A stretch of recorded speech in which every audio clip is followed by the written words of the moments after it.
숨겨진 기업부터 다양한 ETF들을 소개해드리는 나수입니다. 오늘은 10년 뒤 내 자산을 지켜줄 국내 주식 3가지에 대해 알아보려고 합니다. 탄탄한 경쟁력을 기반으로 꾸준한 실적 우상향과 주가 우상향이 기대되는 종목만을 선정해봤으니 투자에 참고하시면 좋을 것 같습니다. 첫 번째로 알아볼 종목은 바로 SK하이닉스입니다. 최근 AI 시장의 성장으로 주가가 정말 크게 상승하였는데요. 그래도 여전히 밸류에이션은 매력적이며 장기 투자 가치가 높다고 판단됩니다. 2024년 2분기부터 올해 2분기까지의 HBM 시장 점유율을 보면 SK하이닉스가 50% 이상의 점유율을 지속적으로 유지하고 있습니다.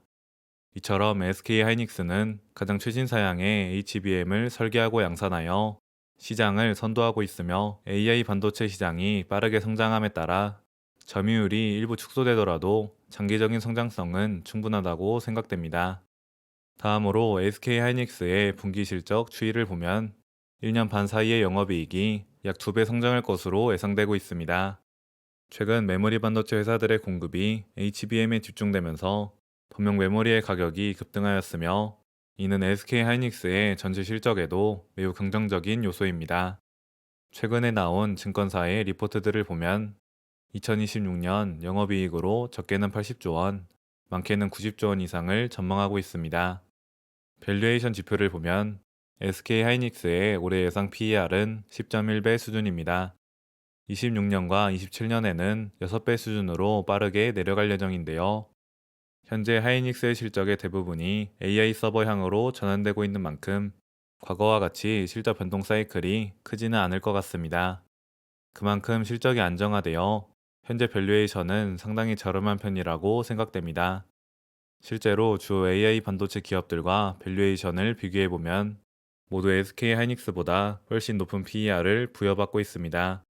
시스템 반도체를 설계하는 엔비디아와 브로드컴은 3배 이상 높은 PER을 받고 있고 같은 메모리 반도체 회사인 삼성전자, 마이크론 대비해서도 확실히 저평가되어 있는 상황이죠. 따라서 다른 기업들 대비 기대감이 크지 않고 리스크가 어느 정도 반영되어 있는 가격이라고 보여집니다. 마지막으로 전 세계의 디램 시장 전망을 보면 연평균 18.6% 성장할 것으로 예상됩니다. 리서치사에 따라 더 낮은 성장률을 제시하고 있는 경우도 많지만 전체적인 성장 추세는 모두 동일합니다.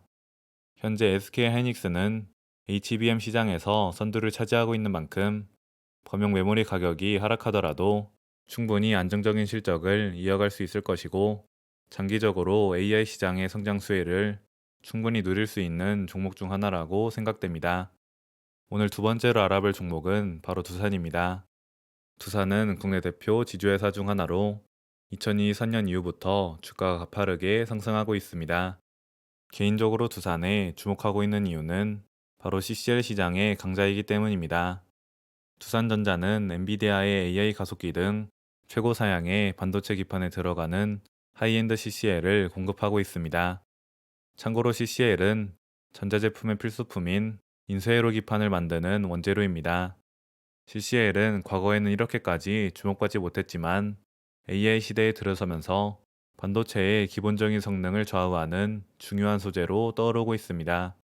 1652억 원, 실제로 CCL 부문만의 실적을 정리해보면 2025년 3분기 영업이익으로 1039억 원을 기록했고 2025년 4분기 영업이익으로 1652억 원이 전망됩니다. 매출과 영업이익 모두 50%가 넘는 고성장이 나타나고 있고 2026년에도 고성장은 지속될 예정입니다. 이때 두산의 시가총액이 14조 원 정도이기 때문에 전자비지 부문의 실적만 고려하더라도 POR은 20배 정도입니다. 여기에 주요 자회사의 지분 가치를 더한다면 충분히 매력적인 밸류에이션을 지니고 있고 장기적인 투자 가치도 존재한다고 판단됩니다. 현재 두산의 주요 자회사로는 두산 에너빌리티, 두산 퓨어셀, 두산 로보틱스 등이 있어 차세대 에너지와 로봇, 반도체를 포괄하는 포트폴리오를 보유하고 있습니다. 마지막으로 올해 초 두산은 주주환원의 일환으로 보유하고 있는 자사주를 일부 소각하는 계획을 발표하였으며 지난 11월 10일 보통주 33만 주를 소각하였습니다. 이는 발행 주식 총수의 2%에 해당하는 규모입니다. 현재 두산이 선두를 달리고 있는 CCL 시장은 엔비디아의 범용 반도체 외에도 맞춤형 반도체 관련 수요도 발생하게 되면서 꾸준한 성장이 예상됩니다. 따라서 CCL 부문의 가치만 고려하더라도 현재 밸류에이션이 부담스럽지 않지만 여기에 자회사들의 지분 가치까지 고려한다면 최근 주가가 크게 상승했더라도 실질적인 투자 가치는 높다고 판단됩니다. 마지막 세 번째로 알아볼 종목은 바로 효성중공업입니다. 효성중공업은 초대형 변압기를 생산하는 기업으로 최근 전력기기 수요가 급증하면서 주가도 가파르게 상승하였습니다. 분기 실적 추이를 보면 1년 반 정도의 기간 동안 2배의 성장을 이뤄냈으며 내년과 내후년에도 지속되는 성장이 예상되는 상황입니다. 가장 중요한 부분은 바로 미국 멤피스 공장 추가 증설인데요. 효성중공업은 2028년까지 1억 5,700만 달러를 추가 투자하여 멤피스 공장의 생산 능력을 확대할 계획입니다. 증설 완료 후 연간으로 생산하는 능력은 6억 달러를 초과하며 2029년부터 해당 공장에서 8,500억 원 이상의 매출 발생이 전망됩니다. 그리고 3분기 기준 중공업 부문 수주장곤의 북미 비중은 46%로 현재 매출에서의 비중을 크게 상회하여 향후 북미 매출의 꾸준한 증가가 예상됩니다. 무엇보다 수요가 매우 강력해 고수익 중심의 수주를 진행하고 있고 2026년 신규 수주의 50% 이상이 북미에서 발생할 것으로 전망됩니다. 이에 따라 매출 증가와 수익성 개선이 동시에 이루어져 효성중공업의 PER은 빠르게 낮아질 것으로 예상됩니다. 올해 예상 PER은 34.4배 수준으로 높은 편이지만 26년에는 23.7배, 27년에는 17.4배로 내려오게 됩니다.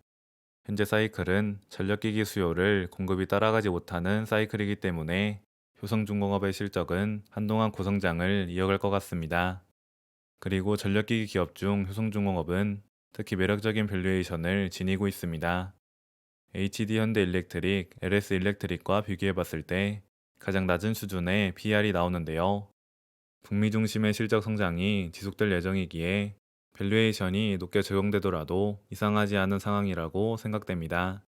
마지막으로 AI 전력 수요 전망을 보면 2026년부터 정말 빠르게 증가할 것으로 예상됩니다. 현재는 훈련 중심의 전력 수요가 많지만 28년부터는 추론 중심의 전력 수요도 급증할 전망입니다. 따라서 AI 전력 인프라 관련 기업은 한동안 수혜가 이어질 것이며 특히 북미 중심의 수주가 많아지고 있는 효성중공업도 이러한 수혜를 누리는 대표적인 기업이라고 판단됩니다. 지금까지 10년 뒤에도 내 자산을 든든하게 지켜줄 국내 주식 세 가지를 살펴봤습니다. SK하이닉스는 AI 메모리 시장의 확실한 리더십과 저평가된 밸류에이션, 투사는 하이엔드 CCL의 성장성과 자회사들의 기업 가치가 있고, 효성중공업은 북미 중심의 전력기기 초호황 사이클과 대규모 증설 효과라는 확실한 성장 동력이 존재합니다. 세 개의 종목 모두 단기 흐름에 흔들리기보다는 미래 산업의 구조적인 성장을 기반으로 장기적 투자 매력이 충분한 기업들입니다. 포트폴리오 구성 시 한 번쯤 고려해 보시면 도움이 되실 것 같습니다. 그럼 오늘 영상이 도움이 되셨다면 구독과 좋아요, 알림 설정 한 번씩 부탁드리며 저는 또 다음 영상에서 더 알찬 정보로 돌아오겠습니다. 오늘도 끝까지 시청해 주셔서 감사합니다.